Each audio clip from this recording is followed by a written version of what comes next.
সূর্য পূজা করলাম আর আমার প্রতি প্রাণ ফিরে দিল। এখন আমি কি করি? অনুমতি হয় যদি মা সূর্য পূজা যাই, অনুমতি হয় যদি মা সূর্য পূজা যাই,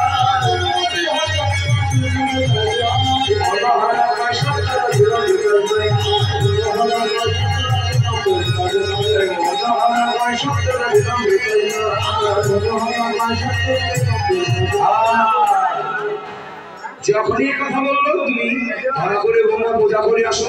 হ্যাঁ, ধরা করে বোঝা করে